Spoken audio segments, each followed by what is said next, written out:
Today's conversation is sponsored by First Generation Capital Partners. If you're an accredited investor and you want to know about how we're helping other accredited investors keep more of their income, go to firstgencp.com/going long. You're listening to the Going Long podcast with Billy Keels, the #1 podcast for long-distance real asset investing. Welcome to the Going Long podcast. We're back once again to continue to help to educate you so you feel much more comfortable as well as confident investing beyond your backyard. And guess what? I'm your host, Billy Keels, and I am super excited to welcome you back to another solo episode. And you know what? I want to thank you right from the beginning because you continue to tag us. You continue to screenshot and share across LinkedIn, Instagram. That's really, really awesome because you are helping to attract more people to the Going Long family. Really appreciate that about you. And also, if you've been leaving an honest written review, I want to thank you. And if you haven't done it yet, but you keep listening to me talking about it and you want to do it, well, go ahead and do it. It's really simple. It's easy to do. Just go to, we even made a little video for you and it's really, really simple. So check us out over on the Apple Podcast platform, Spotify, and we're on all the major platforms.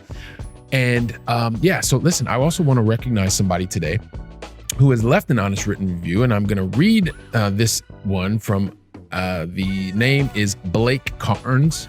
And he says, fantastic. Billy's a great leader and business mind. On his podcast, he shares his wisdom around building skills that lead to building the life you desire.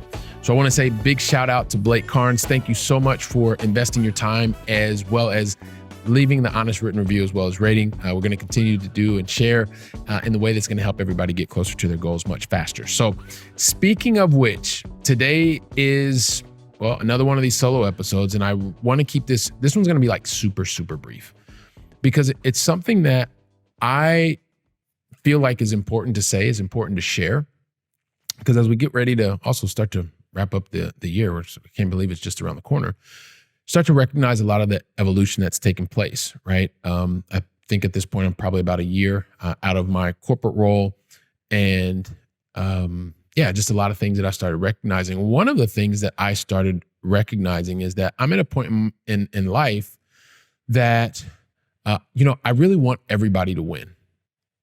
Literally, I want everybody to win.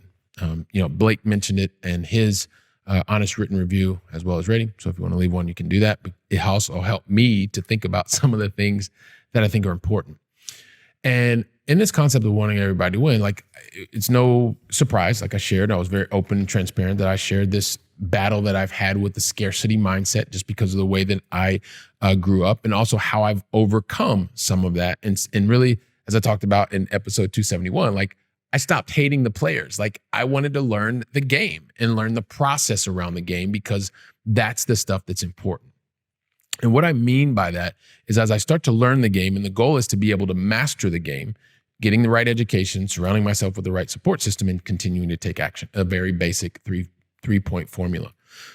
But just to give you an idea, like, what do I mean by I want everybody to win? Now, some of my friends, and many of you are listening, you would have recognized things that I recognized growing up, right? As I watched my parents work 2 jobs, I watched them struggle financially because they were doing the things that they knew how to do. And what I saw was my parents were working really, really hard and they were able to provide things, right? Because that's what I saw at the time. That's what I was focused on. It's not the real most important stuff. Then I also didn't see my other friends' parents and what they were doing. They may have been working just as hard. I assume that they probably were, but the results that they were getting were very different. And so although I was always told, Billy, you can do anything you set your mind to, you work hard, and the love that I received from my parents, I was seeing that the results were not the same. So inherently, and I guess this is now what I'm realizing, is I started thinking that, hey, listen, in order for if someone's doing the exact same work, the results are very different. So in order for me to win, somebody else has to lose, because if everybody's doing the same amount of work, somebody's got to win and somebody's got to lose because the results were different. Now, I was never taught this, but this is this thing that now I'm realizing that I was internalizing. And so in order for me to win, somebody else had to lose, or in order for somebody else to win, I had to lose, and I wasn't getting the things. And so it's one of the things that I always used to even say is, if someone was, and this was part of even a competition, like the second place was the first loser. Like that's a very much a scarcity mentality. Because the reality is, if I look at the evolution of the things that have occurred to me and occurred for me in my life today, what I'm realizing is that with almost 8 billion people on earth, let me say that again, with almost 8 billion people on earth and working to add value to others, there is no reason that someone else can't win. And at the same time, I can win, you can win. I mean, we look at the software space. Like I spend a lot of time there. There are multi-billion-dollar software companies and they're selling the exact same thing. Some companies are winning in their space and other companies are winning in their space. Like I came from an ERP world, enterprise resource planning. There are billions, if not trillions of dollars generated year after year in enterprise resource planning or customer relationship management. This is all like software stuff, so don't worry, or human experience management or human capital management, however you want to say it. The point is, there are many, many, many different industries, companies that are winning in their own given space. And as I realized that I was understanding this in the corporate space, I'm now understanding this even better in this world and in the investing world and how we're helping people get closer to their goals and their dreams. Because I can win in my space being the best at what I'm doing, serving our clients, our investor family to the best of our ability, while others are doing the exact same thing.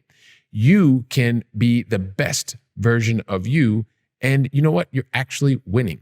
You're winning because you're continuing to evolve from year to year, day to day, et cetera, et cetera. And because of this recognition and this evolution that I've gone through, I just want to share it for somebody else who may be thinking to themselves, well, in order for me to win, somebody else has to lose. Well, it doesn't work that way. The reality is having the abundant mindset, really wanting everybody else to win your space, be the best version of you today, and tomorrow you'll be the best version of yourself. And so the same thing that I told you before, like before I thought, second place was the first loser. Well, through the evolution of time and experience, I'm now recognizing that second place is actually the first place against yourself, because the constant evolution, working hard, doing the reps, and becoming the best version of you, just like I continue to work to be the best version of me, I'm always in first place. First place against Billy from yesterday, and tomorrow I'll be in first place against Billy from today. Now, overall, maybe in second place. If you look at some of these big companies that you're maybe the second place in your specific area. But everybody has the opportunity to win and be the best version of you, of your company, of your investment strategy that you can be. So like I said, this is something that's been on my mind. I just wanted to share it with you because I think it's important. Continue to compete against myself, be the best version of myself, and continue to add value to others along the way. One of the ways that we continue to do this, especially with our accredited investors, is to help you understand a number of the basic education around numbers, and specifically around income, types of income. We've written up a nice little guide around that. And if you want to find out more about, especially if you're struggling, you're thinking, hey, listen, I'm working on all these things, but I still keep paying massive 40+% in taxes. I'd like to be able to figure out a way how I can keep more of that and use that to create the runway and the freedom for yourself. Just go to firstgencp.com/going long. You can pick up the guide, you can find out, you can reach out to us, and be happy to have more conversation around that. But don't forget, continue to be the best version of yourself. Everybody has the opportunity to win, and do the work, get the results, and continue to improve. So while you're downloading the guide, while you're thinking about today's solo episode, I'll be here working on the very next episode. So until then, go out and make it a great day. And thank you very much. Trust that you enjoyed today's conversation. And once again, today's conversation was sponsored by First Generation Capital Partners. If you're an accredited investor and want to find out more about how we're helping accredited investors to gain their personal freedom even faster, go to firstgencp.com/going long.